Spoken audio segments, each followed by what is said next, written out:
This is a nice little park. Oh no. So Ashley, you got to give me 2 hours, okay? You got to leave me alone for 2 hours while I do this. Ashley's first in the comment section. She's live. All right. So I wanted to talk about a little about Paul Auster. Even though I'm not like the world's biggest Paul Auster, I do want to recommend the movie Blue in the Face. If people have never seen the movie Blue in the Face, it's a film that Paul Auster directed. He made a couple of films, I think 3 or something. Smoke with Harvey Keitel and I think William Hurt, which I'd have to watch it again. I thought it was boring. But then while he was making this movie Smoke, which I think they shot in Park Slope, he lived in Park Slope, right? And 2 hours. Good. Thank you, Ashley. He lived... Oh, God, I gotta pee. I might have to pee on my live stream. That'd be groundbreaking. So, while he was making Smoke, he made this movie Blue in the Face, which I think is a much better film. It's really probably one of the more amazing films made about Brooklyn ever. It's hot out. It is hot. I'm sweating. Is it just me or is it hot? Great. Have a great day, Ashley. Oh, we got some little art gallery or something going on here. Little pop-up Nepo baby art gallery for all the Nepo babies of New York. All of my class enemies who live in the West Village. Blue in the Face. It's basically, it all takes place in a cigar shop, which is on Prospect Park near that 15th Street, that circle around on 15th Street. That's where the cigar stand where they shot this fucking movie is. But it's like a talking movie. It's almost like My Dinner with Andre. The whole thing takes place in the cigar store. I'd like to see it again. But anyway, Paul Auster. What a varied career. You know, I've read a few of his books. I'm not like as super into his novels per se. He's a poet. He's one of us. You know, he started off, he lived in fucking Paris with Lydia Davis. You know, he went to Columbia, I think. The fucking douchebag. You know, and when I first moved to New York, I think it was one of those things that made it like acceptable to me to live in Park Slope. Was like, okay, Paul Auster lived here, or lived there. You know, when I moved there, he was still very much like part of the mold of what you were trying to be or whatever. You know, God, I want to be like Paul Auster. I want to like be this cool novelist, make films, live in New York, translate French poetry. And so yeah, he lived in Park Slope when I moved there originally. That was one of the things that like made the neighborhood like literary, right? Paul Auster lived there, along with Steve Buscemi, Turturro, all these other 80s kind of mass media icons that, you know, tons of money and publicity was put into them to make them famous, to make them stars, to make them be so they could afford townhouses in Park Slope. When in reality they were probably just like kind of artists on the street of New York. You know, Steve Buscemi would do open mics and shit. Okay, yeah, so I don't know, Paul Auster kind of, he has kind of an interesting career. That I also want to mention the Penguin, or no, it's Random House. I think it's Random House. I always forget, but I'm pretty sure it's Random House anthology of 20th century French poetry. I forget where I heard about it, but every poet should own this book. You know, Paul Auster edited this thing. Some of his translations are in it, but it really is like the book that you need as far as like, you know, all the surrealism, all the fucking like early 20th century Apollinaire. It starts with Apollinaire Zone, the kind of poem that the 20th century kind of landed with. And then, you know, Paul Eluard, Max Jacob, all the people that the New York School is kind of imitating, right? It's huge. It's a huge fucking book. And it's all the best translations, fucking Ashbery, Ron Padgett translations of different stuff. Paul Auster was basically kind of one of those guys. Those kind of New York, Columbia. He's like New York School adjacent, I would say, in a way. He's kind of a contemporary of that. I think he's friends with Bernstein, Charles Bernstein. My arch nemesis, Charles Bernstein. No, I like Charles Bernstein. Maybe I'll just do my show here. I'll just do it in front of the fucking Cherry Lane Theater. Then they'll have to hire me, right? I mean, I want to do my one-man show at the Cherry Lane Theater. My one-man vlog. My live vlog taping. If they were smart, they would just turn all comedy clubs, theaters, turn them into live vlog tapings. That guy, Carlo or whoever, fucking Adam S. Shout out to Adam S. Whoever that guy is, Carlo. When he came to our open mic, he had us on his live stream. There were like 1,200 people watching. Like, that's fucking crazy. All over the world. So yeah, get the Random House Anthology of French Poetry. It's massive. It's probably expensive now. All books and shit have, like everything, it's inflation. Stagflation. All right, what am I gonna do? This house is for sale. Maybe this guy is waiting to show it. Okay, what the fuck else did I want to talk about? One thing I did want to talk about was just the way that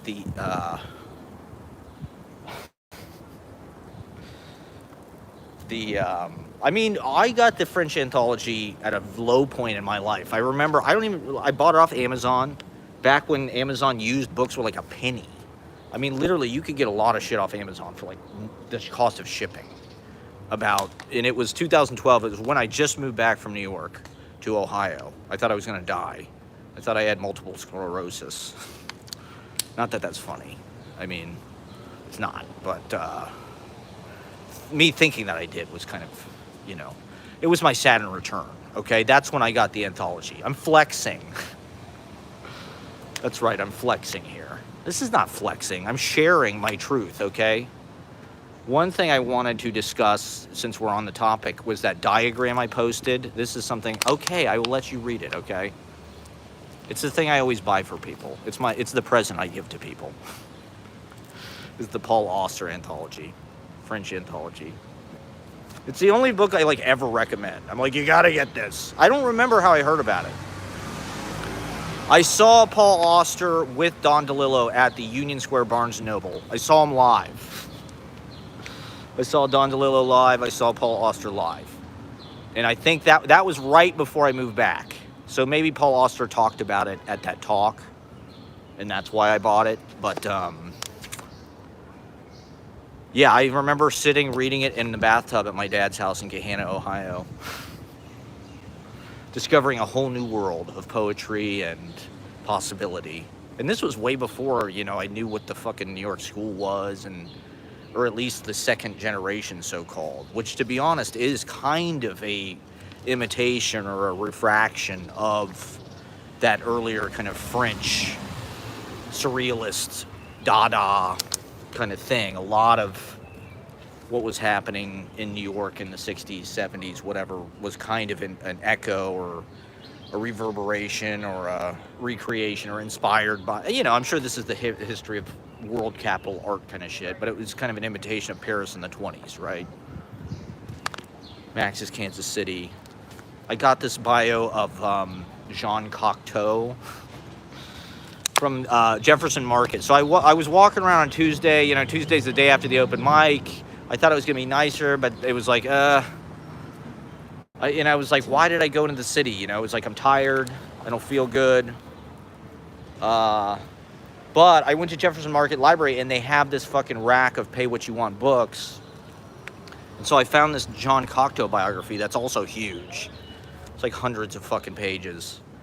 And I went back to the rack twice because I was like, should I get this? I don't want to carry it and blah, blah, blah. But I don't know. Reading biographies of poets is like kind of my favorite thing. Just like, I don't know why. It's, biographies have always been a way for me to kind of like gauge where I'm at creatively or whatever. You know, you're sort of comparing. You're like, okay, well, you know, it talks about Jean Cocteau was they in an article in Vanity Fair written by Edmund Wilson. It said he was the manager of a cabaret in Paris, which is not true, and he denied that kind of vehemently, and then but there was some truth that there was this cafe in Paris. I forget what the fuck it was called, but it was like the scene, right? It was where they all fucking hung out. And, you know, reading shit like that is like, okay, this is how they did it. We must be on the right track. You know, Picasso, Apollinaire, Jean Cocteau running around, whatever, in the early 1900s. On Montmartre or whatever, La Bateau Ivre.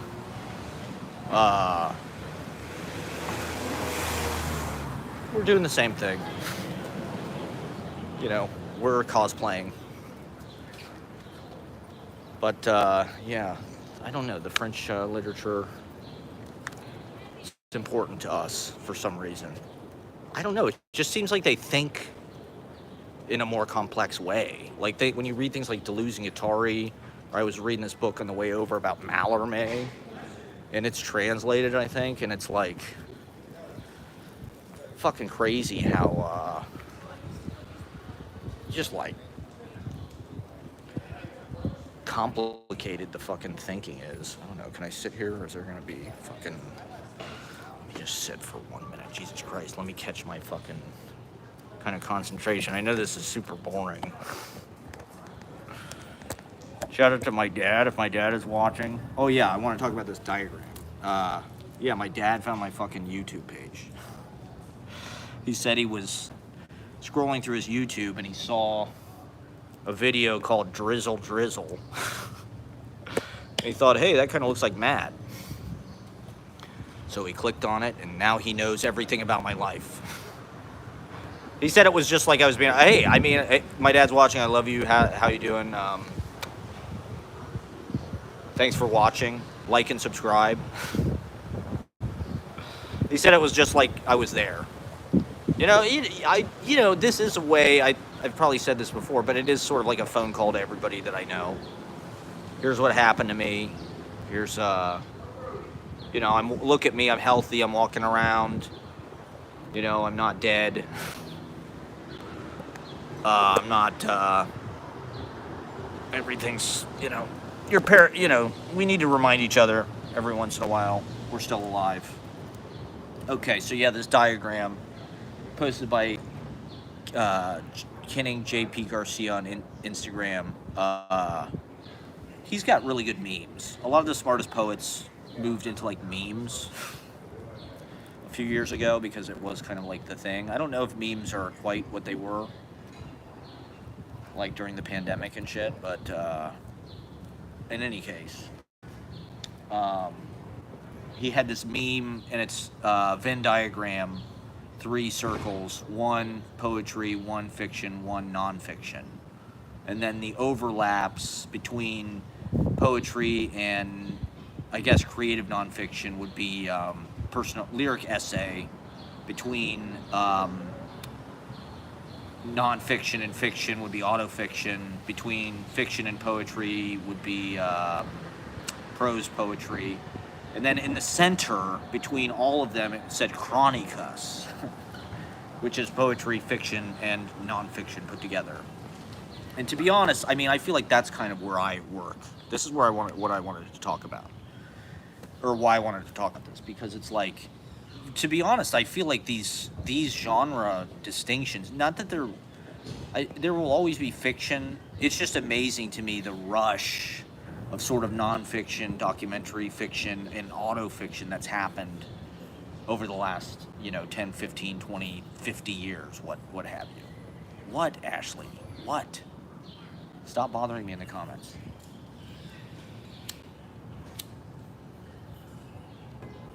Or I'm gonna have to mute the comments. I don't want to do it.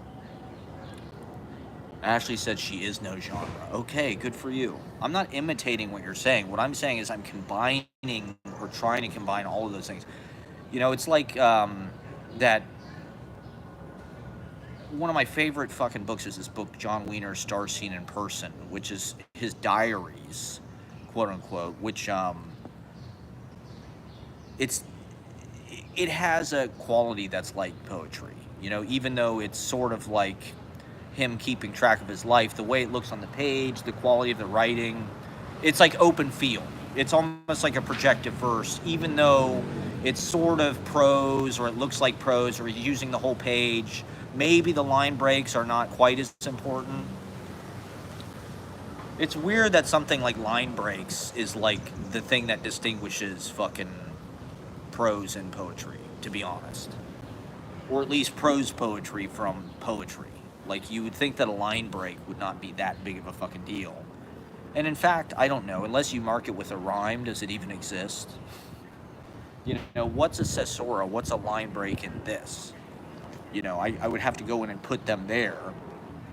Is it when I stop to take a breath? Is it when I... You know, to be honest, a caesura is like an imitation of that. It's an imitation of a pause that may happen naturally, you know, ends one speech or whatever.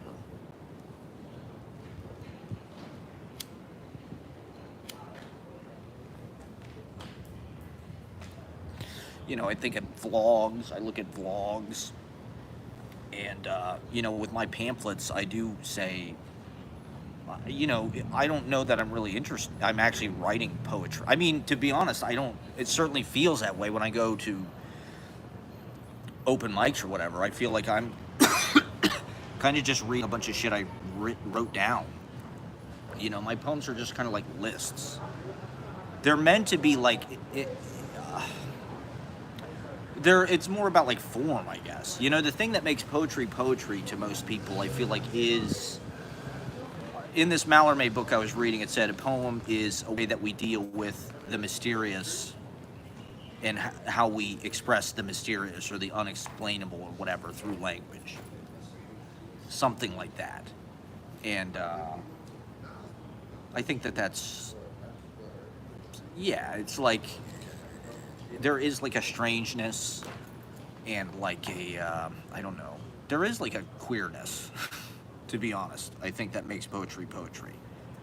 That is probably one reason why the culture doesn't like it, because it is like a little too vulnerable, fragile, open, sensitive. It's not loud, it's not violent, or it's not supposed to be, or at least, like, you know, I think that's what people are like looking at refuge for when they go to poetry readings. You know, they want something that's going to be like sincere, emotional, you know, somebody talking about their, you know, trauma or something, or sacred, you know, it is almost like a, I don't know. I don't really, to me, I guess maybe I'm afraid of that stuff, I guess. I don't know.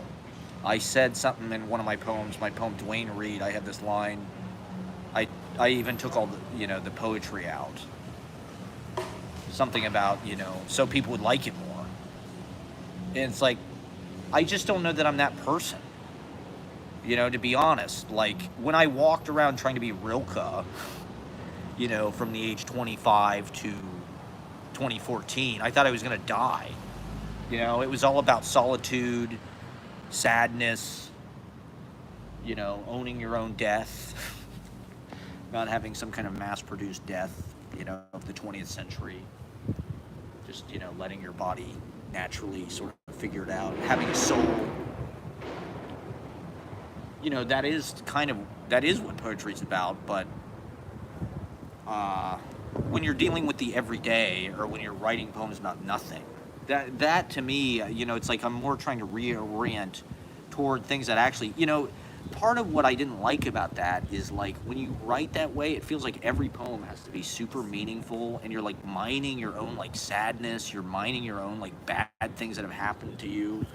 I think that's one of the reasons why I had health problems and shit, because I spent every day just trying to like write these super, like, I don't know, sad,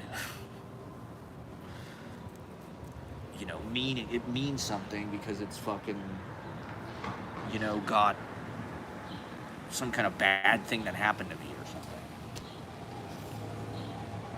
And that's why I write the way I do now, because it feels good. And it feels more like real. I think we are at a unique point technologically, and the technology is inviting us to create a more intricate, wider, huger kind of look at what life really looks like, rather than using these old forms, using these old genres or whatever, which kind of like simplify things into the means that we had at the time.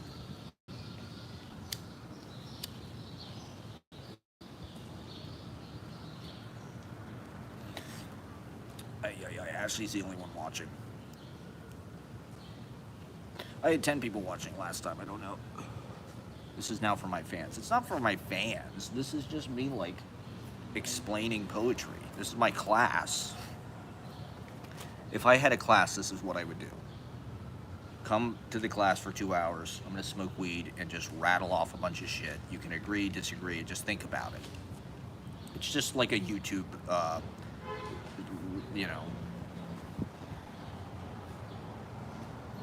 live stream. Okay, so anyway,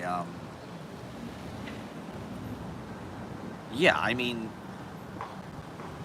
I think that there's a flexibility. It's like the Eno thing. It's like that's kind of where the more interesting. I mean, people I always complain there's nothing new. It's like we're trying to do things that are new, and people don't really recognize them, or they don't accept them. They want the old stuff. They want emotional, immediate gratification. They want a Happy Meal of like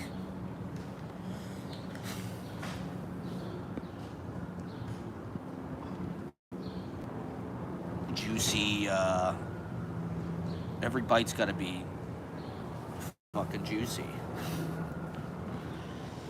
Or something, I don't know. Ashley's distracting me in the comments. Goodbye. Please get off the comments, please. Please stop commenting. God, I don't know why my phone is so blown out. So it's like, I don't necessarily know that my work uses that much fiction, but, I guess there would be places where you're... What's the difference in today? I mean, we'll discuss poetry IRL, okay. I guess I need to keep walking. These people are, like, distracting me and shit. It's your fault. You made eye contact. You came across my eye line. Jesus Christ, what the hell else do I want to talk about? Yeah, so, I don't know. It doesn't do any good. People seem to want you in the different genre things, or they want you to kind of meet their expectation. They want you to deliver, a higher emotional pellet. It's got to have impact. I don't know. Part of what I wanted to talk about, to change the subject, was, the internet, I think, is mass producing, just discontent and people feeling, it's the best way to make people feel like they're bad about themselves, and to kind of manage their,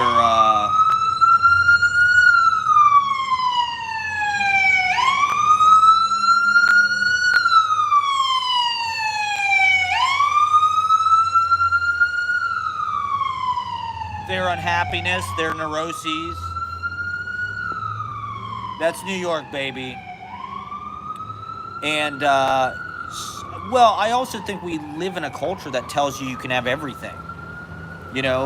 And if you're not rich, if you're not traveling, if you're not, eating expensive dinners, or indulging in this, that, the other, you're gonna be frustrated. You're gonna be unhappy. You're not the most successful. There's people, and so it's like we're constantly in this kind of like keeping up with the Joneses thing, and people are they're gonna be looking for things to blame their problems on, to blame why they're failing. You know, we've been taught to expect we need wealth, we need, you know, power, we need property, we need this, that. When we don't get any of that stuff, and who's to say that that stuff adds up to having a good life? You know, it's like the things that make a life good for people don't seem to be the values. It's not about having a community or having like everybody be happy or sharing things, or it's about winning the competition, being the best, being, you know, an influencer, you know, making shitloads of money, whatever. And so I don't know. I think that's one reason why you have, uh, you know, conspiracy theories. People need an explanation for why they're failing, why things are going wrong, why they didn't make it. It's because of these people. It's because these people took my whatever. I don't know. Is that trite to say? Is everything I say on here fucking trite? I mean, to be honest, okay. When you run into people in person, do you say hello to them? A lot of times, I will look the other way, and it's not because I don't like them. It's because, you know, I think a lot of my problems stem from just like the fact that I'd rather be alone. I feel like Greta Garbo. You know, I want to be alone. I like being alone on the internet, where I can control. Is that a control thing? I can control the dialogue here. I can control. Here's where I feel like I can fix the world's problems. It's not like a two-way thing. You can get in the comments, but, you know, Ashley's probably gonna spam you out. I'm ignoring them anyway. I'm trying to stay focused with the little comments going nuts on the bottom left-hand corner of my screen. Distracting. Look at this nice little street in New York. Isn't that nice, people?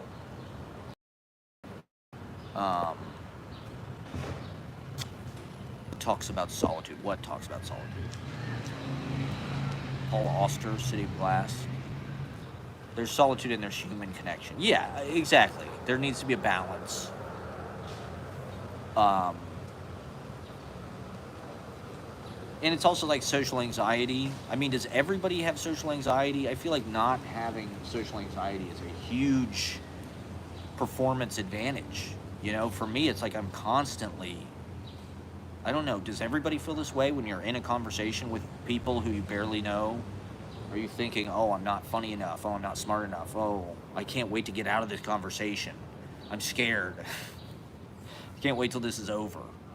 Even when I feel like I'm doing good in a conversation, people can't seem to get away from me fast enough. I guess it's because I'm a drug addict. I think all my problems and my powers, you know, this is the problem, is like, the drugs help you, you know, do better in some ways, but there's also weirdness. You know, it has a polarizing effect. You can either like really succeed and go through the roof if you allow yourself to, or you can just be real weird and awkward and people don't want to be around at all. So smoke them if you got them, everybody. Hope I can read what, Ashley? I don't even think you can see the comments later, to be honest. I tried to go back and watch like my live stream from last time with the comments. You can't even see them. So this is going to make no sense later, people. You know, they're just going to see it and be like, who the fuck is he talking to? Who's Ashley? No, everybody knows who Ashley is, of course. My happiness philosophy essay. Jesus Christ.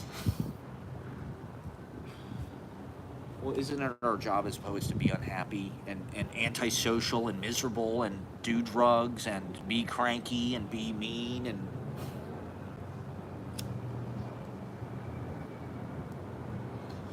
I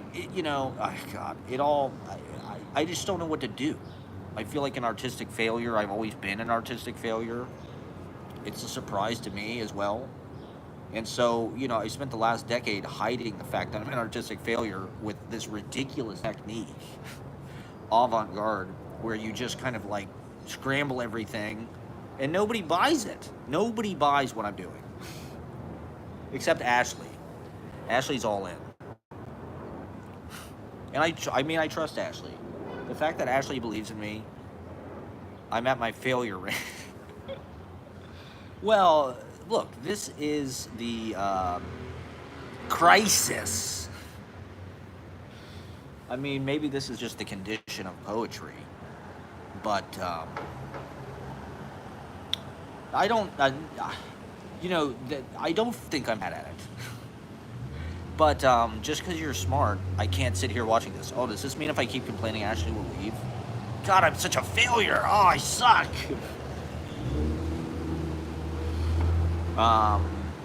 What is there? It just feels like the dream has been snuffed out right in front of our very eyes. Like, what can you even aspire to? You know, what am I gonna do? You know, the idea that I'm gonna write, like, or like get paid to be a writer.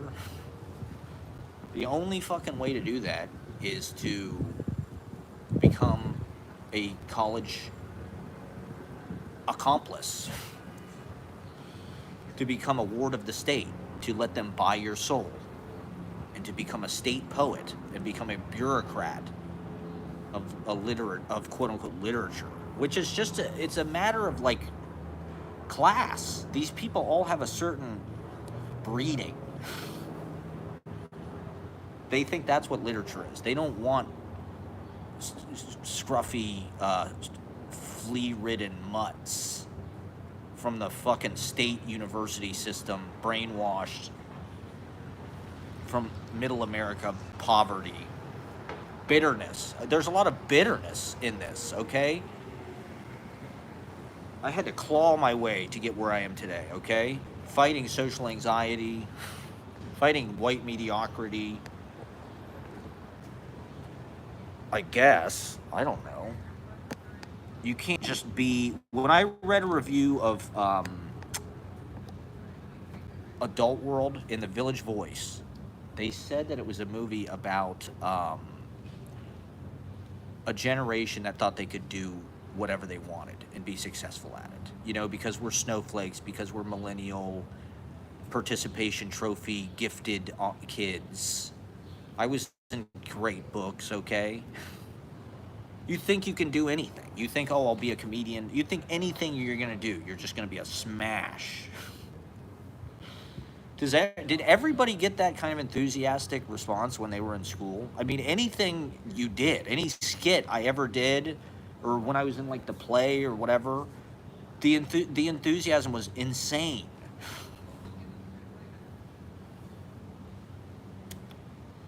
These are the bitter resentment rants of one who was voted most likely to be famous. What does that do to you? Okay, that's a lot of pressure. That's a lot of expectation.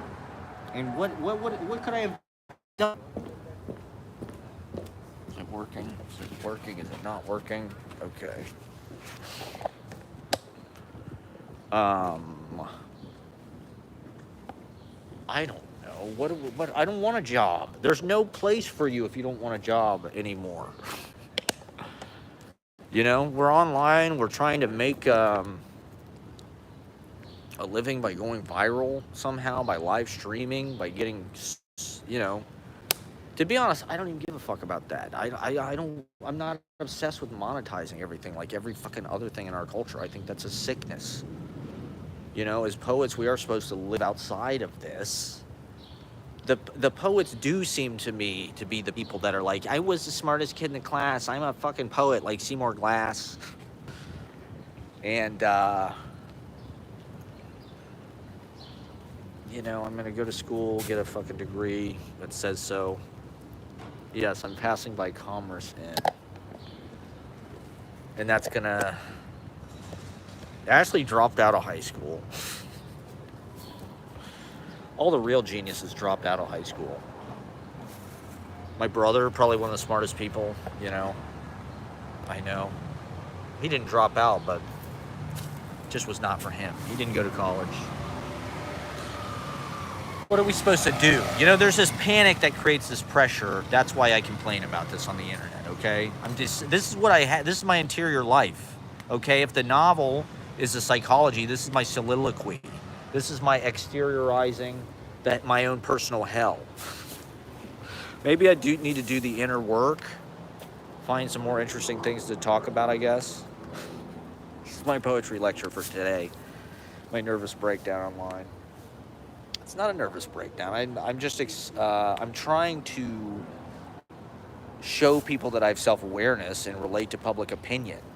I'm trying to say this stuff to prove to people that I know that what they think about me. And I'm trying to explain my technique as usual. I don't know, the internet. How do I please the algorithm? How do I get that validation? You know, it's this casino of highs and lows and likes and this person and emotional blows to the spirit where it's like, oh my God, this person liked this post and this person was at this event and I wasn't there. They're with this person and blah, blah, blah. It's too goddamn much. It's too much stimulation. It's too much fucking information. We know too much. We see too much. My dad is on YouTube. My dad was talking about getting an email address. It's gone too far. You know, I mean, my dad is an incredible person. One of the things that's incredible is he doesn't have a fucking email address. He's got no internet presence, really, as far as I know, whatsoever. Other than the videos I posted of him. That's a tremendous asset, I feel like. That's the dream. It's what we all want. We all want to be able to leave, you know, the grid. But we can't. Goodbye, Ashley. Good day to you, sir. All right, maybe I'll keep walking. Well, that was exciting, wasn't it? I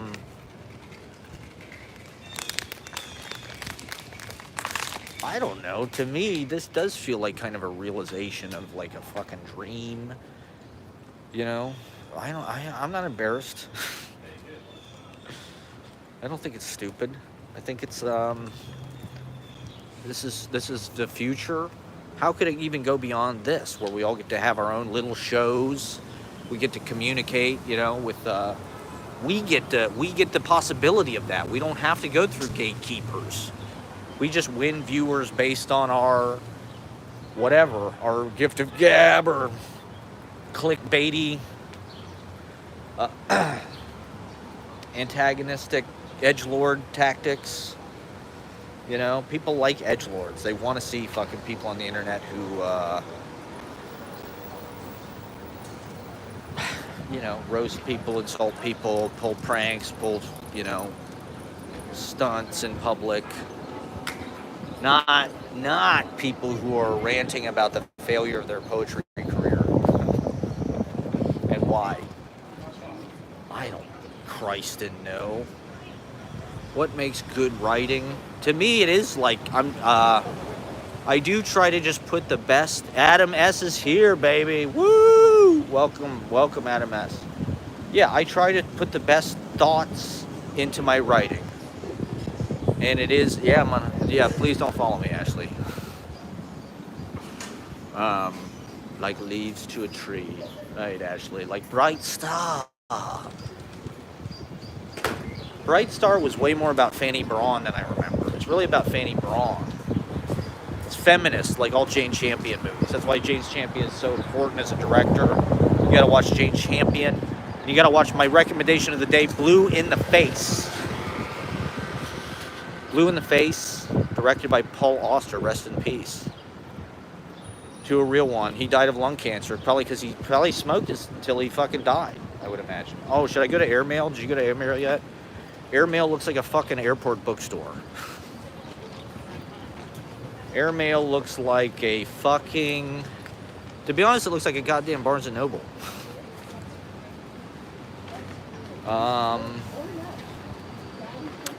Oh, Jesus. I had so many important things that I wanted to talk about, and here I am. Okay. This will be kind of an interesting subject to bring up right now. This is on the slate of things I wanted to discuss today. I saw a TikTok video, and maybe I do have brain rot from TikTok. Maybe that's just my problem, is I've been watching too much fucking TikTok, and I just believe every stupid little meme. But it said that it's hard these days to date inside your race, which I thought was kind of interesting and possibly truthful. And maybe only amongst, I don't know, the people that really care about these the radical leftists, on the campuses. They're the ones that care about this shit. They're the ones that want to be cool, wearing, what is it, the keffiyeh? I'm on their side. Don't get me wrong. I'm one of these are the people who are on Twitter. These are the gifted kids. They're the smart people. But they also want to be cool, because we were raised by this Hollywood machine that was just like, if you're not cool, and you gotta be hot, smart, have cool taste, listen to all the right shit. You want to be in the in crowd. You want to be included. You want to be, and hot women kind of control where that is, to be honest. Everybody follows, they want to be around hot women, and gay men. They have friends who are gay men who have great taste and are super fucking acid tongue and smart.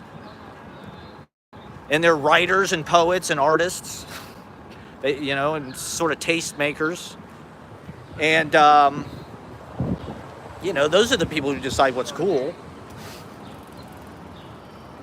And so, a lot of times, there is an intersectionality between cool people, and that's the extreme left. Those are the radical left-wing communists out there on campuses who are, doing these protests or whatever. And, I don't know.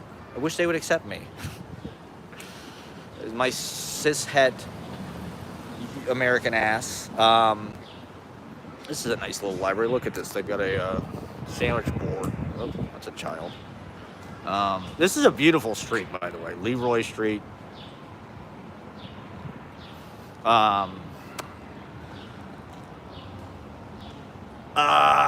This is a tricky subject to talk about. I lost 2 viewers already. My right wing, when I started talking about male politic kind of point of view, my viewers went up.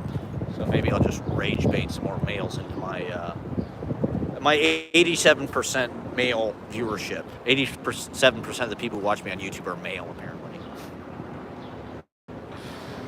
So I'll just amp up the frustration, talk about my male frustration. I mean, I guess that is what my live stream is about. I mean, I think as men, we're just designed to be frustrated. Our sexual organs are way too overeager. It's poor design. It's a design flaw, I would say. At least at this conjuncture in history. It's kind of it's miscalibrated to everything else that's going on. Okay, so part of what I want to say, men will accept things that they would normally be bigoted against as long as it's coming from hot chicks. So, one of the things I feel like that broke down kind of gay rights in the 90s was Howard Stern would put chicks making out on his fucking show. In Private Parts, there's a scene with all these chicks making out. In the 90s, that was whoa, before the internet, porn and shit, that was that was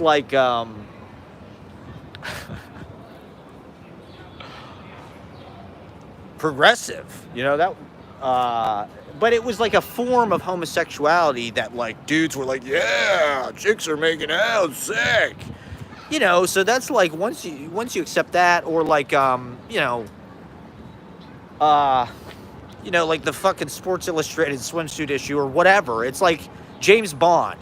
Part of the fantasy of being James Bond is like you're sleeping with all these exotic women from all over the world or whatever. So you're objectifying, every race. And that's like part of like, ooh, yeah, if I'm like alpha, most interesting man in the world, it's like, yeah, I got, like all these different exotic whatever.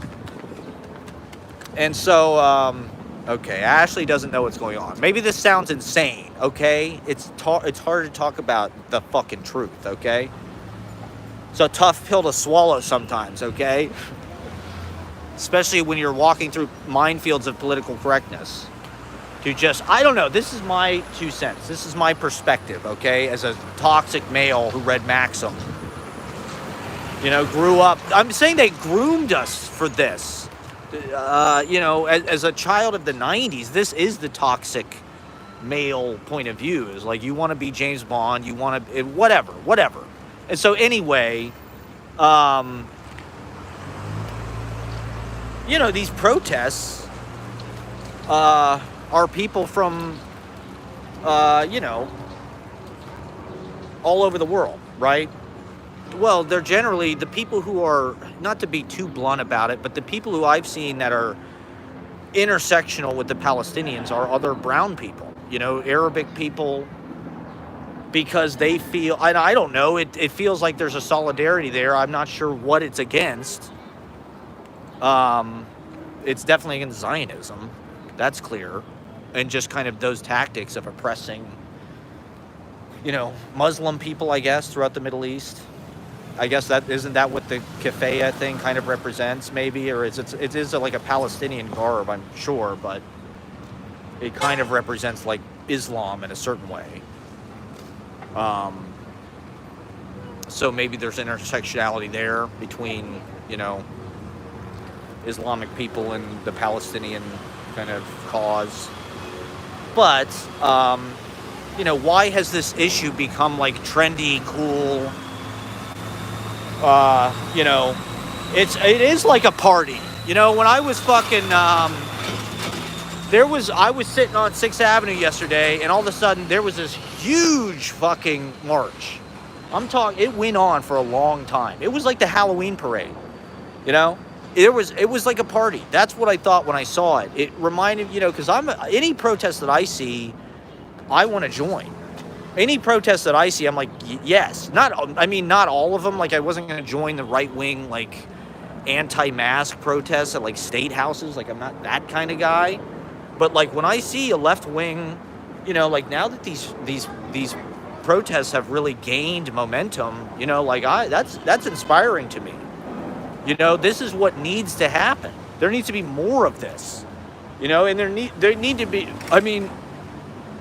there should be more things that people are protesting against. I don't know why people aren't protesting in this way like the farmers are in goddamn France. Like, why aren't we protesting inflation? Why aren't we protesting, them raising rent and the algorithm sort of deciding everything? Why aren't people covering the fucking state houses and fucking cow shit like in France?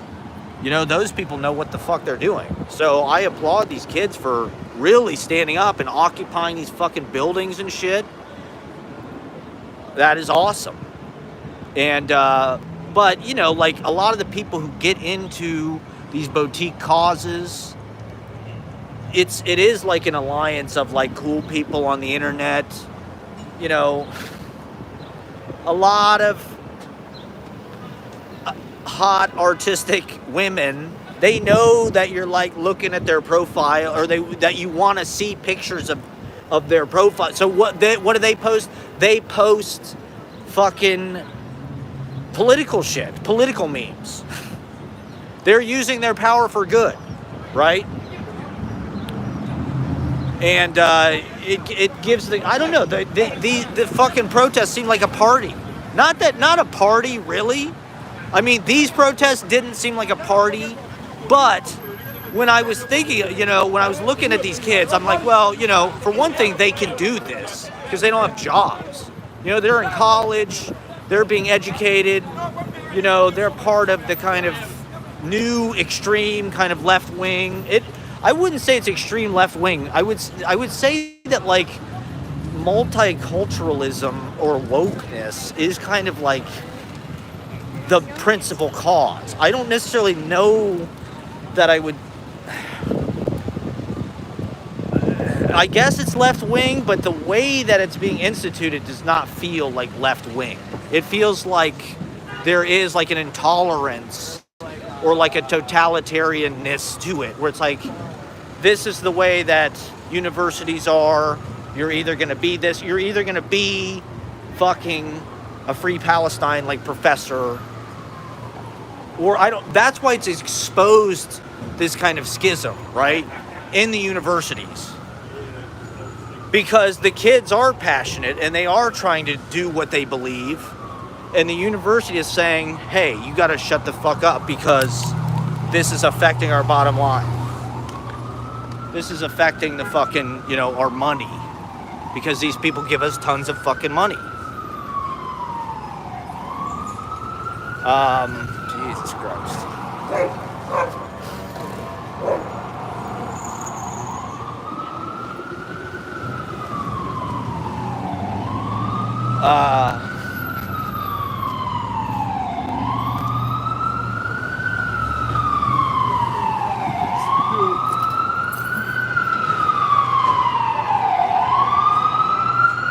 Jesus Christ. What the fuck is this?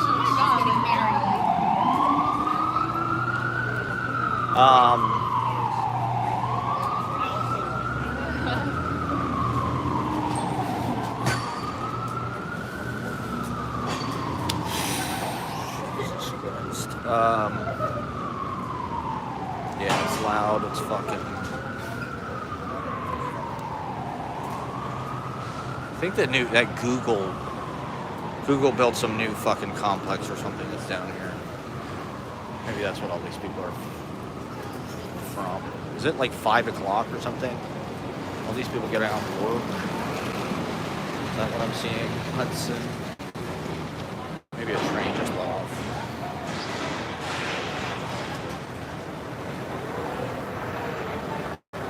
I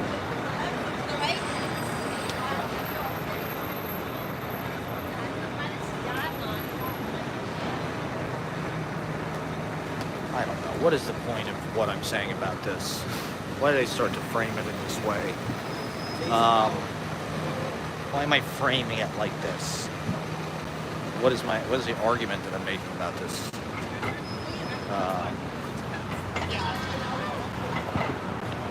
Oh, I just can't even concentrate. There's so much fucking going on.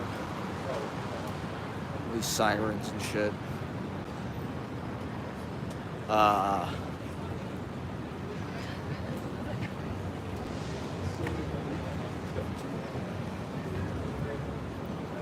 Okay, what the fuck? Passport services. Is that what everybody's coming from? Okay. Oh yeah, I was talking about dating out inside your tribe feels impossible, right? I heard somebody say this. Well, I think that there is a. This is gonna sound really fucked up, but it's like, I don't know. It is like it's like a political, or it can feel like a political, I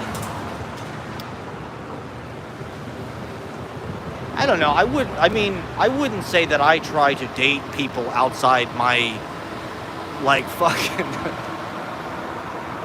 This is insane. Matt, this is insane. Okay. Yeah, maybe it is. Maybe it's just some super niche TikTok video that doesn't mean anything and has no truth to it. Okay. Maybe I'll just leave it at that. Let me just say that, okay, people have said, I don't know, I think it's a white guilt thing. But it's also like, I don't know, it's just like, I think we are at a point, they said this fucking, they said this in the fucking 90s. I remember when I was a little kid, them saying, 30 years, 50 years from now, white people are not going to be the, majority anymore, or this or that. And at the time, you're like, okay, whatever. But, this is just the change. It's just like, I'm your objectification, okay? Okay. It's just like we have a country that is more diverse. And it's less white, and so you're gonna have more people that are, dating outside of their fucking, particularly in a place like New York. I think that's one of the beauties of New York, and one of the reasons why it's like the place that you want to live, or it's an example, because there is more racial kind of just like natural, intermingling. It's just like you're going to kind of effortlessly interact with people from all over the world, who look all different types of ways. That's good. That's more where we should be at as a fucking world, and as a, one world government, one world people. Okay, we're not based on white guilt. Ashley definitely wants to reiterate. We're not based on white guilt, okay? You fucking haters. That's not what I'm saying. That is not what I'm saying. That is not what I'm saying. I didn't even think about it, until I saw that video. And then I'm not even really speaking about that. I mean, you're making it about you, okay? It's more I'm trying to talk about the way that fucking people in the progressive, fashionable intelligentsia think about why they make the decisions they make. It's the same reason why they go to fucking the Palestinian protests, because they want to do the right thing. And, I do think there was an effort to make white people feel guilty through school. A lot of what they taught us in school was like, and that's education. That's what the critical race theory thing is about. We need to know our history, I guess. We do need to know our history.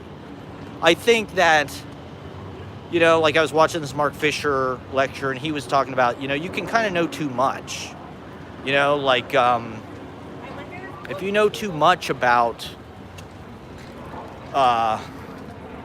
the fact that empire, one thing people talk about a lot, right, is the United States is a lot like the Roman Empire. The way that it's falling apart right now is exactly like the Roman Empire. And he was talking about, if you know kind of the life cycles of empires, you're going to expect, like, okay, well, this is the end of the United States empire or whatever. But it's like, sometimes it's better not to know. Why live your life with that mindset? Why live your life with the idea like, oh, we're going to fail, or it's already over, or this or that? Does that sound stupid?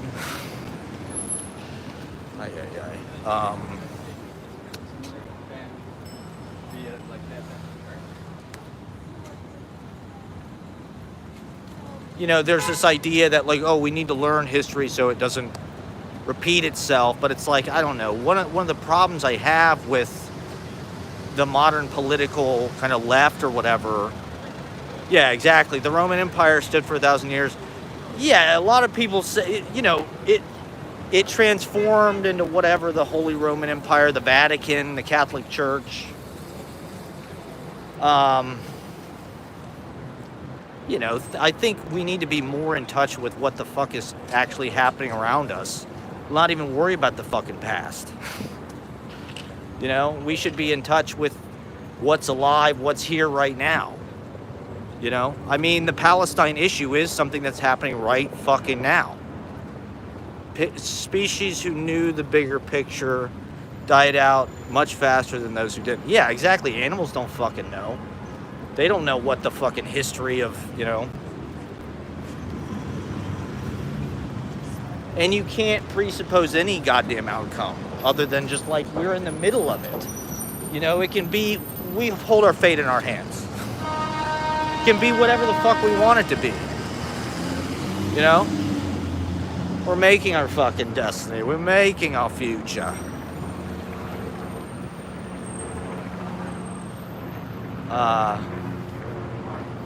You know, what else can I do but get on the internet and harp endlessly about, I mean, Google just started this new building. I heard Google is like,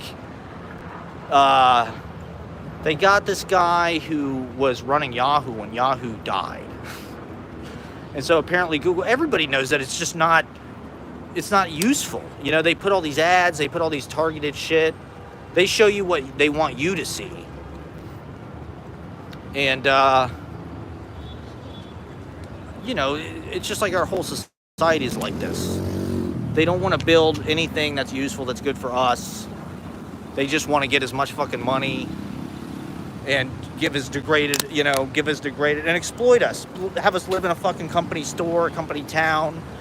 You know, Google owns a lot of this fucking property around here. So not only do you work for Google, but they probably own your goddamn apartment. And they're making their money back.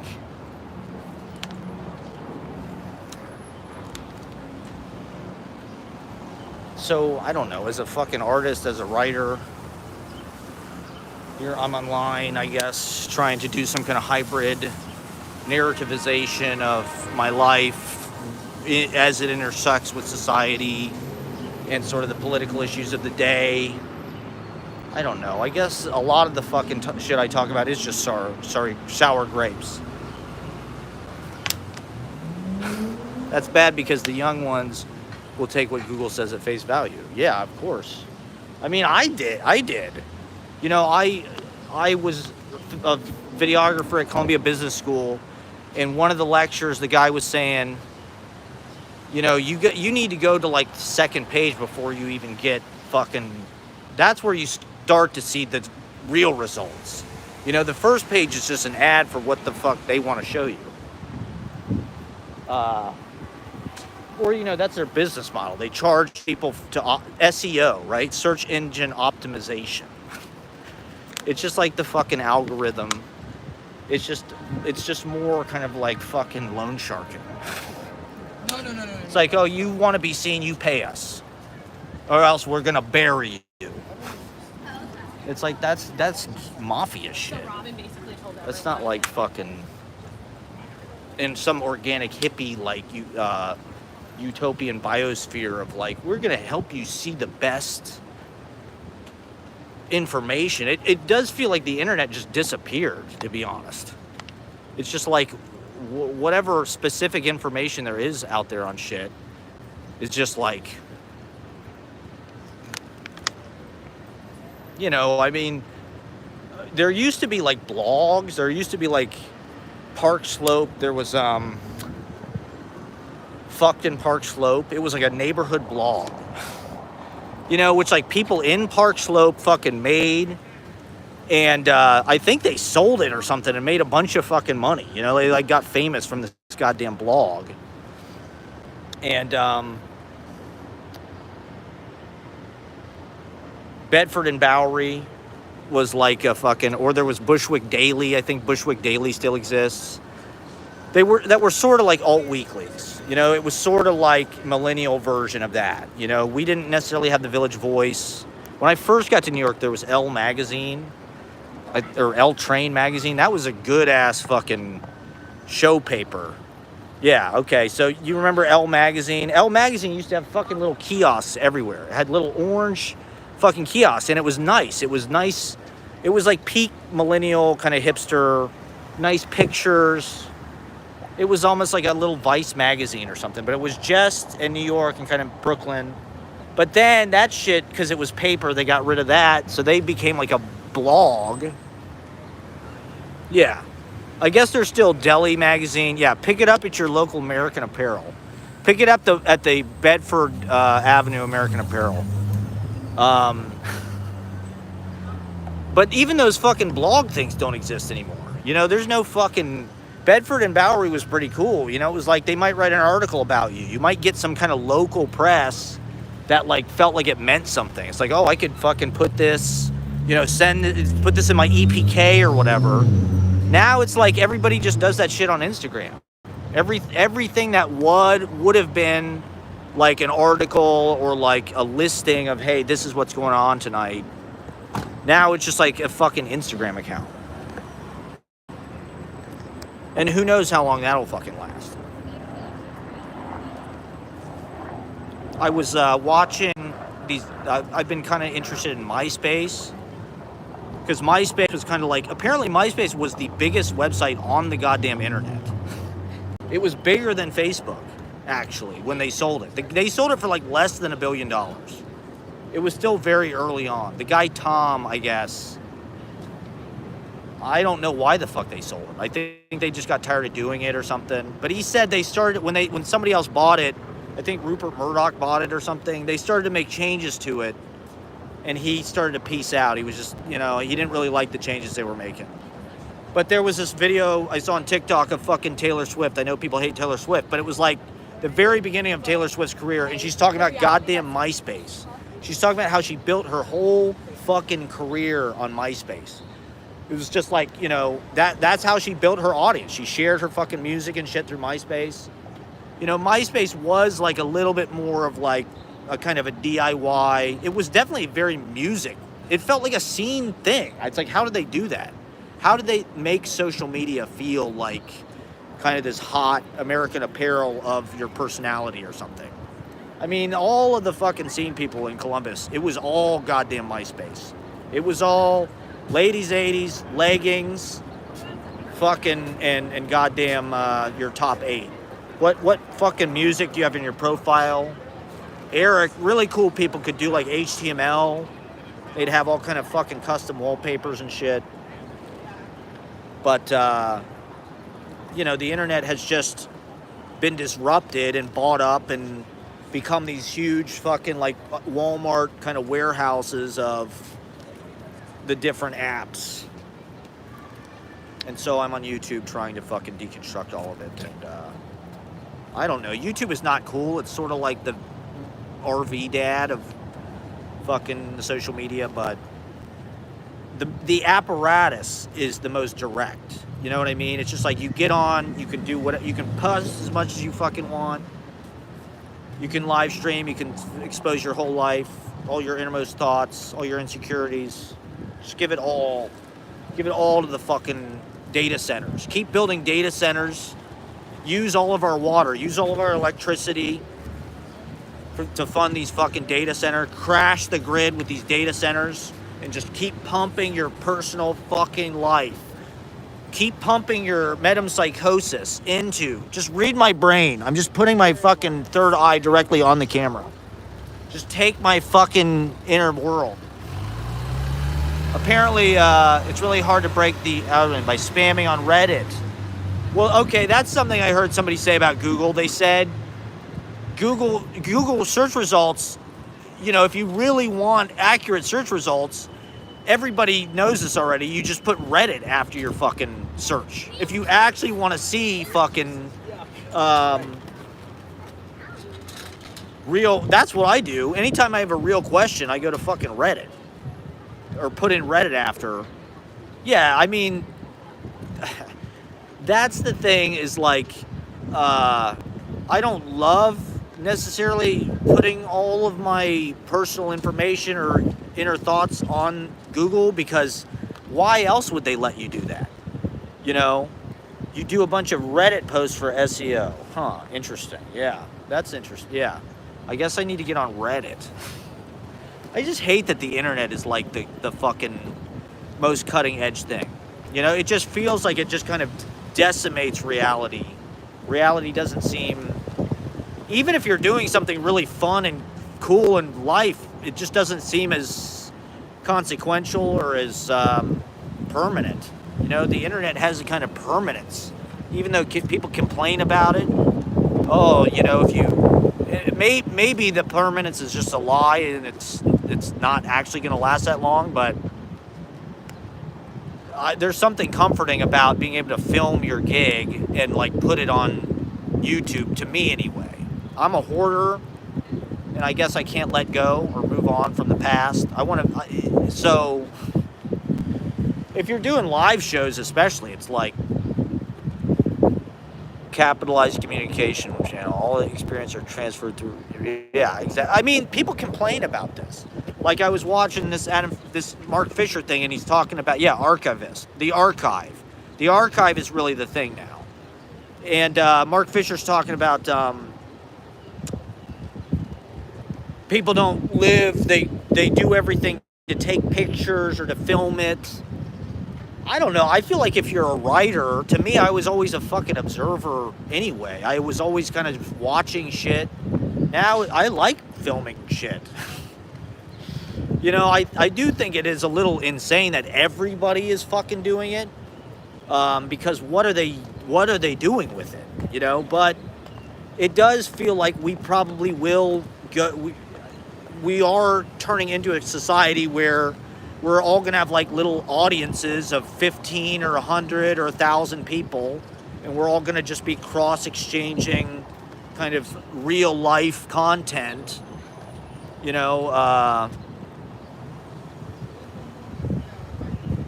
of just filming shit that happens to us rather than living it. Or really it'll be both. I mean, now they have the fucking glasses with the camera in them. They sell these like they're legal. These Ray-Ban glasses that have like a built-in fucking like, you know, video camera. I wanted one of these 10 years ago. If you fucking watch my vlogs from 10 years ago, I talk about how the way I wanted to make my show is I wish I just had a camera rolling all day. And then at the end of the day, I could just go back and cut out the best stuff. Be like, okay, I want this, I want this, I want this. I want this thing, this part of this conversation. I want, you know, this moment with the dog. I want, you know, and that's the vlog. You know, just film. But now we have the phone. It hasn't quite become Android totally yet, but we're basically there. We're basically Androids. Isn't that cool, guys? Thanks for supporting. Thanks for liking and subscribing. I mean, I think that's better than fucking, you know, now we have a horizontal content structure rather than, Ashley, stop disparaging me in the goddamn comments.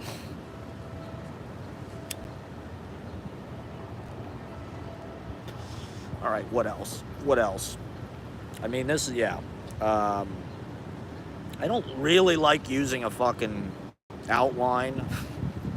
Feels less organic.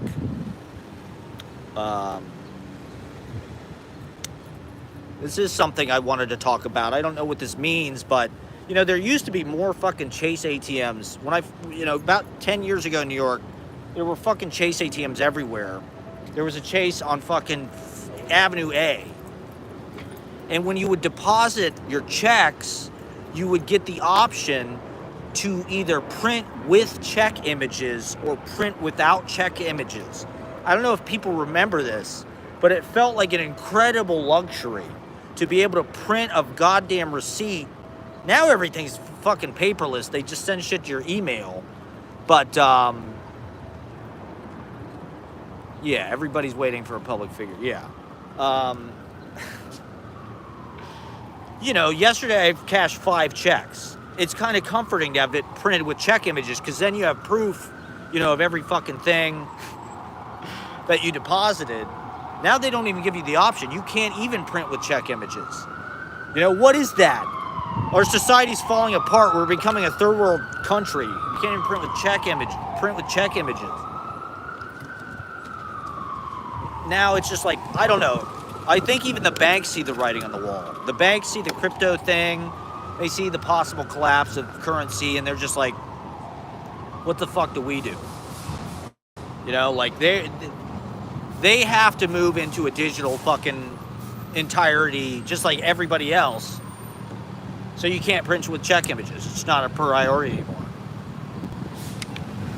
Yeah, I mean, well, it's weird because I do feel like for poetry, maybe being a public figure, it's not necessarily antithesis. You know, Byron was like really the first kind of celebrity. He was like Drake or something, you know? You know, like poets are kind of ostentatious and characters. Novelists, it feels like maybe like it's a little bit self-exploitation. But yeah, I mean, this is one of the frustrations I guess I have with like literary world is like poets used to be ugly. You know, the thing about poets is like they were ugly. They looked like, no offense. That's why they had to become poets. They were ugly, so they were shunned by society. So they had this deep, like Leopardi. Leopardi was like a hunchback or something. He was like a socially sad fucking guy. He was a sad boy. It was not like some big reality show party for fucking Leopardi. Far from it. It was, nightmarish.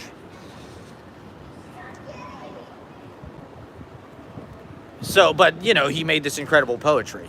Okay, Ashley, we'll see you soon. Now all the poets are good looking. And I don't mean... I'm not even talking about the people that I know. I'm talking about like the MFA superstars. It seems like it's just part of it. It's like, is that part of the admission process? Is like, why does every hot, smart person think they get to be a poet?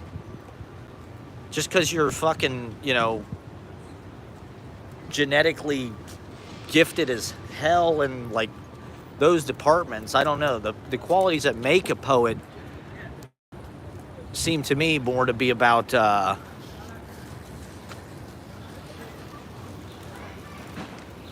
being a weirdo, being alone, being sad, being queer.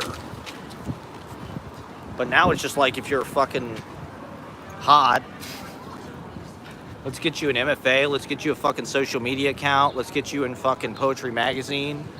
Let's make you a star. Let's make some money off this.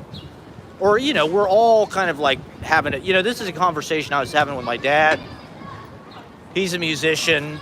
And even when I was younger in bands and shit in the 2000s, there was definitely a huge distinction between like playing music and like self-promotion. It was sort of looked on as like, man, I don't want to self-promote. That's gross. It's like kind of tacky. You shouldn't have to self-promote. You're a musician, focus on playing music, focus on recording music. Right now it's like that distinction, your job is completely to build a fucking social media account. That's what they want us all for some reason to be kicking and working our asses off to do. For some reason. The CIA or who knows why. Why do they want us all... because it doesn't feel like hardly anybody can make it. I mean, how many people are goddamn influencers? I'd be really curious to know. Like you use your social media to get people to see you, maybe so you could sell things to them.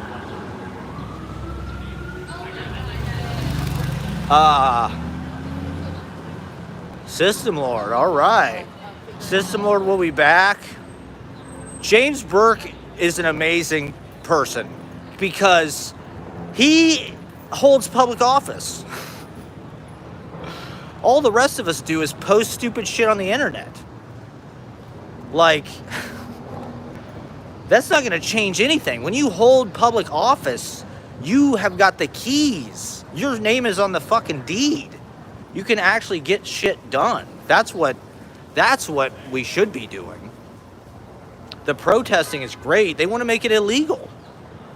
That's the shocking part. They want to make it illegal to even gather and shit. They're arresting these people. It's like, that's free speech. That's the whole point of this fucking country. But yeah, System Lord will be back. We're playing Dylan Day. We're doing our Bob Dylan tribute show. System Lord does Dylan. the Dylan songbook. We're going to play 150 Dylan songs in 10 minutes. All of the great Sinatra covers, all of, Life, all of the Together Through Life classics, all the later Dylan, all the, like, totally cooked, live, geriatric, Mule from Hell, screaming Dylan, screeching, donkey screeching. Pay in Blood, of course. This place has always got a door guy stationed out front. One headlight. Yeah, we're gonna play. We're gonna play. Fuck. What was the other Wallflowers? It was. Did they have another song? They had the Bowie cover, Heroes. I remember the Wallflowers. I was there in the '90s. Women liked them. Women liked the. It was all part of this like pseudo coffee house, Sheryl Crow, 60s kind of regurgitation, the Central Perk Friends, corporate Frasier core. I would say the Wallflowers are kind of Frasier core. We can drive it home. Apparently, Jakob Dylan wanted to beat Gin Blossoms. Yeah. Yeah, now we're talking. Now we're getting into the nostalgia. The deep, that's what the internet is for. It's just a big nostalgia. 10,000 Maniacs, sure. Yes. Yes, absolutely. They had a song, Hey Jack Kerouac. There's, look, people are actually looking at it in the same Vincent Malay's house like they give a shit. Like it's the friend's apartment. I mean, I have no problem with poets being hot. In fact, the more hot poets, the better, but it's just a little curious. I mean, everybody should be hot, you know? I think that's the goal. That's what, the last few years have been about, just celebrating everybody's hotness. All body types. All shapes, sizes. Everybody's hot everywhere. Except short guys. They can fucking eat shit. Except short kings. Nobody wants to fuck them. Fuck short kings. They can rot in hell. 6th Avenue Heartache. Yeah. See, that's a Springsteen. He wanted to be Springsteen. How pissed would you be if you were Bob Dylan? You're like, my kid wants to imitate Bruce Springsteen. I'm better than him. Why don't you fucking write songs like me? Better a short king than a tall jester. There you go. Well said, Adam S. Better a short king than a tall papa. That's right. Kings. We are kings. We're the fucking kings.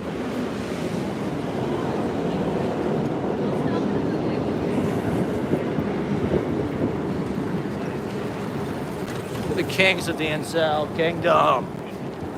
Alright. Okay, what else? What the hell? I don't know. Yeah, so maybe if I stream myself playing video games.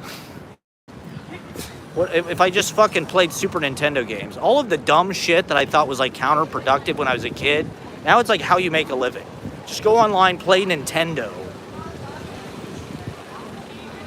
People would rather see that. I'm working my ass off to be interesting here, to be, politically enlightening.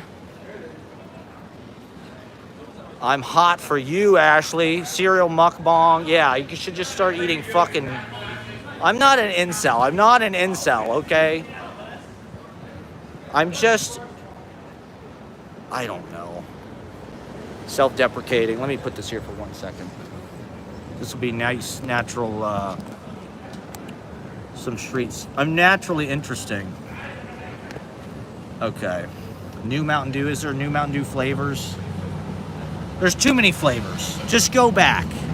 Or invent a new drink. How about they invent a fucking drink that's like healthy and you can mass produce it? Like kombucha. Kombucha is like the thinking person's Mountain Dew. When you're an adult, you put away the Mountain Dew, you put away the Monster Energy drink, and you start drinking fucking kombucha, all right?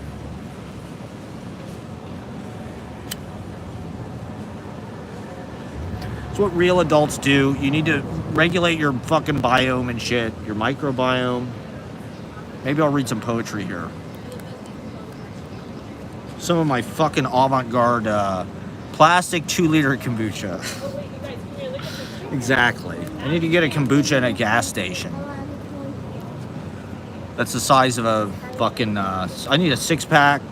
I need a case of kombucha. They love 2 liters. What is it with the Pepsi 2 liter?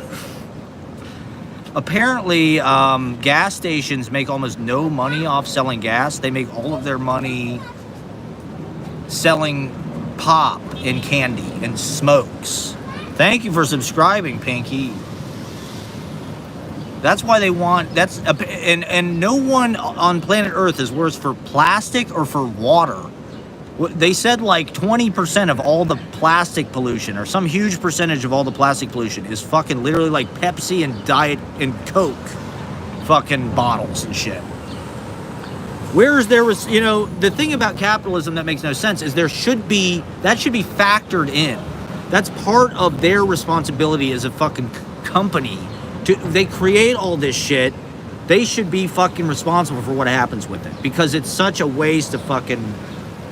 And then also they use all the goddamn water when they're not using it to power crypto servers, which apparently just eat up shitloads of power, or data centers. We're feeding the data center, guys. Keep feeding the data center. I want them to be able to recreate me after I'm dead in an AI hologram. That's why I do all these live streams. I just want them to keep deep faking. In fact, I'm not even real. I'm an AI influencer, guys. Would you believe that? I'm all synthetic. I'm not a real person.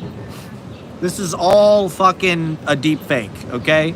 There is no Matt. Even the open mic, I'm a fucking hologram.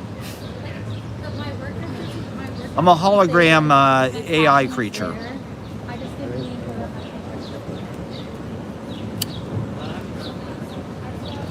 Who gives a fuck? It's all just companionship. No, I'm real. I'm real, okay? I'm not like those fake. I mean, do people care? It seems to me like people want to follow like some kind of fake. What was that movie, Simone or whatever? You gotta watch Blue in the Face with Lou Reed. Lou Reed is in this movie. Jim Jarmusch is in this movie. Blue in the Face. It's probably available free online. I'll put a link in my bio. We'll eat at Anton's on Hudson. Ashley cares, everybody. I love your URL too. I love URLs. Put URLs in my chat. Send me recs. What else do you guys like to watch on YouTube? I'm curious. Do you watch other lectures? Are you down with Mark Fisher? You gotta watch Capitalist Realism.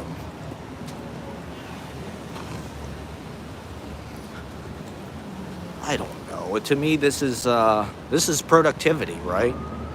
Oh my God. Okay, I'm only on 20%, so I'm gonna go to 10%. I gotta charge my phone too. Yeah, dude, I watch on cinema. Do you have a subscription? Do you have a fucking high subscription? I haven't seen the Oscar special since the pandemic because I'm not paying for the fucking subscription. I'm sorry. I'm not paying for the high subscription. Yeah. It's a real shame. On Cinema was like the fucking... I mean, I watch Office Hours. Office Hours is fucking Tim Heidecker's live stream. It's, you know, kind of interesting from time to time. Well, Tim Heidecker is trying to yeah, it's a 5-bagger. On Cinema's a 5-bagger, definitely. It's a fucking shame. Those guys are masters. Oh my God, they are masters. Greg Turkington. How the fuck did they do it? I don't know how they did it, but they've created like the perfect comedic geometry on that show. They just say the same shit. But he's a brilliant social commentator. I mean, Tim Heidecker really has his finger on the pulse. And that show, well, he's trying to be what we're all being, you know? He's all like, we're all like trying to fucking have high network, basically. You know, we're all trying to have people subscribe, paid for our... I just don't think that's... we're forced into like this economic experiment. What is with all the ambulances today? There's a lot of ambulance activity today. I guess the ambulance driver's just impatient. They're abusing their privilege. That guy's not going to save anybody. Yeah, so I just think we're forced into this like economic experiment that there's no way this can work. There's no way that unless you're rich. If you're rich, I feel like every economic circumstance that's like designed as like part of our fucking modern life is designed by rich people who don't understand what the money is actually worth. They don't understand that like you cannot possibly pay a Patreon subscription to every fucking person you want to consume their content. Like what? Every writer that I want to read, I have to fucking individually subscribe to. Every fucking channel I want to watch, I gotta get an individual subscription. Every fucking network's gonna have its own fucking thing. If I want to watch this show, I gotta have this. If I want, I gotta, the New Yorker's behind a fucking paywall. The New York Times behind a fucking paywall. It's just like the financialization of everything. And I am okay with people getting paid. Writers should get paid. But like, we also shouldn't have a society where every fucking thing is like hyper predatory financially.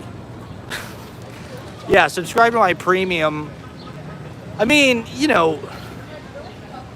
if people wanted to send me money, like, some of these fucking streamers, what was I watching? Who was it? Some rap guy. Who was it? Maybe Pusha T. Who did the auto-tune? Was that Pusha T? Who was like the big auto-tune guy? He was saying he makes more money streaming on Twitch. He'll make, he said he'll make $200,000 in 2 hours.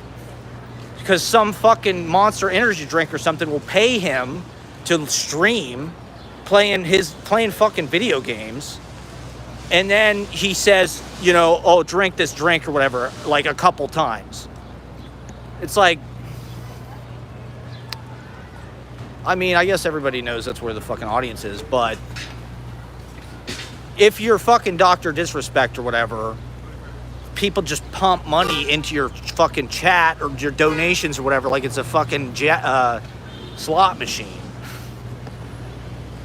And that's what we're all trying to get. We're all trying to get some kind of weird... But it's like you have to be an edgelord. I don't know. I was on Twitch. I fucking streamed my ass off on Twitch for a second. The thing I didn't like about Twitch is it doesn't save your streams. Or at least, like, YouTube, it, like, builds a library, So it's like, theoretically, you can go back and watch everything. I want to have everything available to everybody at all times. This is a body of work. It's not necessarily... it's meant to be topical, but it's also meant to be kind of, like, timeless.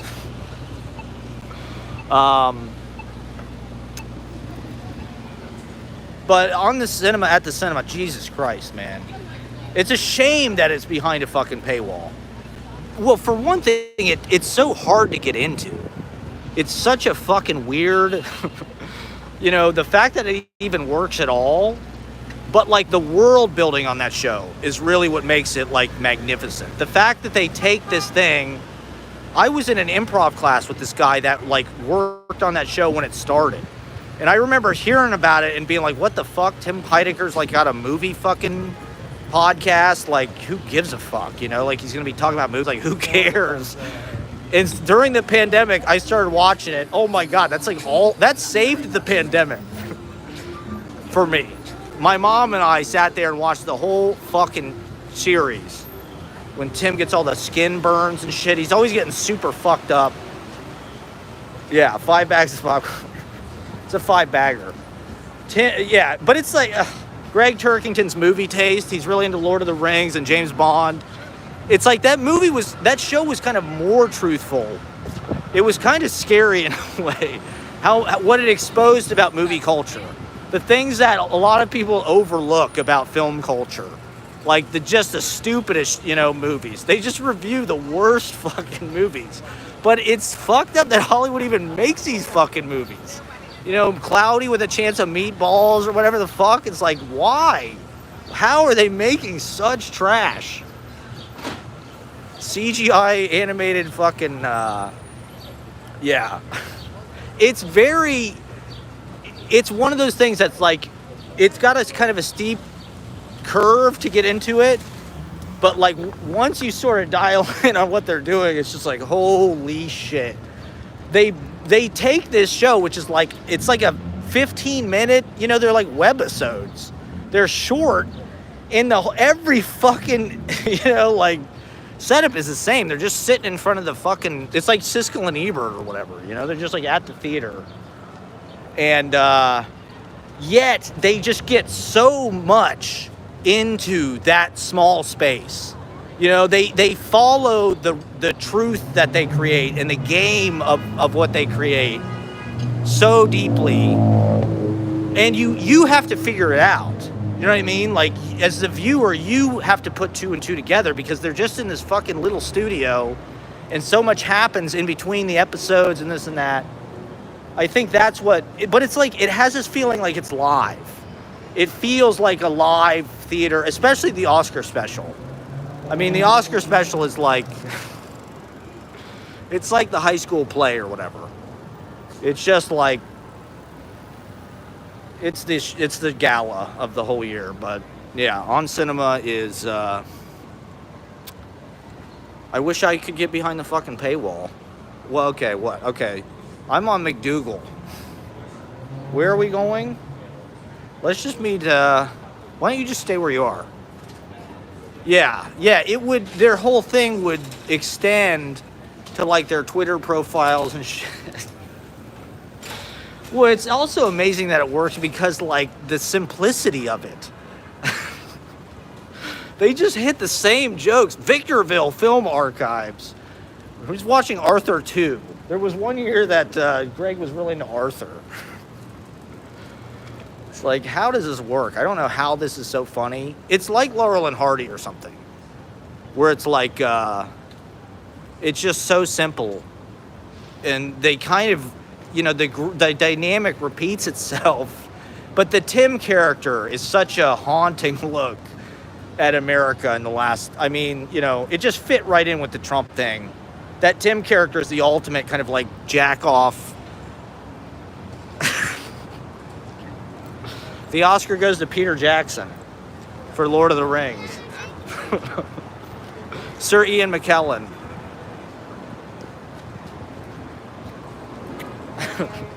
But he's an expert. He's the resident film expert, okay? He knows about James Bond films and Mark Proch.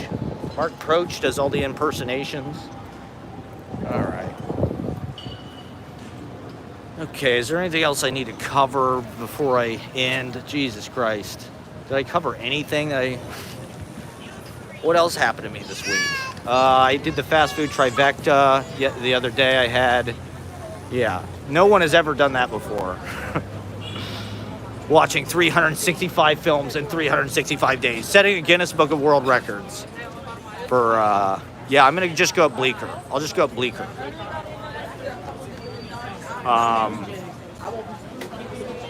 Jesus Christ.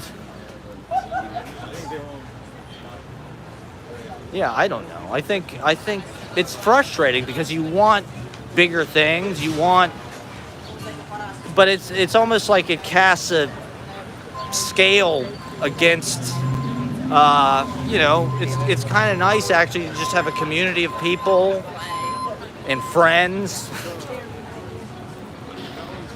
You know, I think what's hard is like we're all trying to make a living. It's so hard to make a living right now. And so you see people that are doing it. And you're just like, that asshole.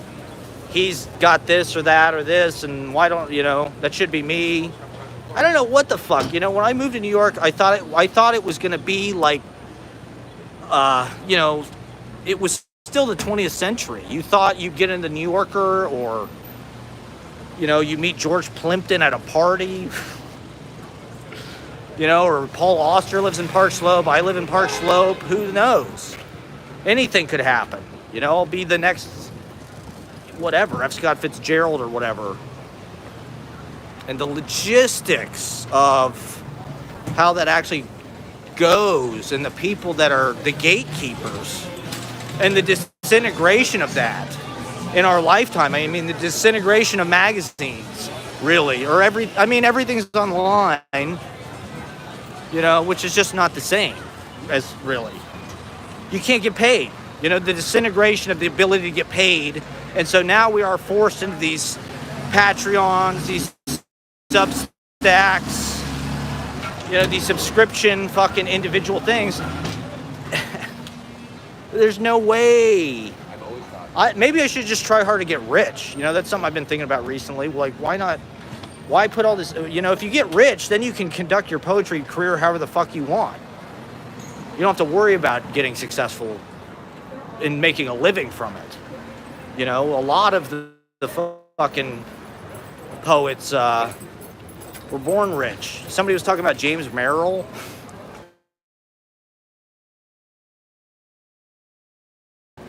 I think Amma Birch mentioned that they were reading The Changing Light at Sandover. James Merrill's father was Merrill Lynch. You know, he was like one of the richest people in the goddamn country. It was the Jim Brody tribute last night. I should talk about that a little bit. The Jim Brody tribute at Poetry Project. Jay Gaunt, shout out to Jay, was telling me Brody broke into, you know, he broke into the kind of high culture circles. All right, hell yeah. When he was 20 years old, he was at a party. He said he went to Marion Moore's party. And his poetry teacher was Louise Bogan, who was like the editor of the New Yorker, poetry editor, or critic or something for the New Yorker, who I think Kerouac or somebody, Louise Bogan was like in New York around that time. And Louise Bogan took Jim Brody to this fucking party at Marion Moore's house. And he said they on the way, they picked up Auden. They picked up W.H. Auden in the cab on the way to the fucking party at Marion Moore's house. And he said he was at Marion Moore's house, and I think she picked a book off the shelf for him to look at, and it was Some Trees by Ashbery's first book, you know, which is pretty amazing. But that's not surprising. It's not surprising that Marion Moore would get that Ashbery was like, Ashbery, a lot of what he does is very Marion Moore, to be honest. It's got that same kind of interest in like antiquity, you know, kind of exquisite specimens of, you know, kind of exotic, idiosyncratic, you know, it's like there's like a taxidermy or like curio. There's like a curio quality.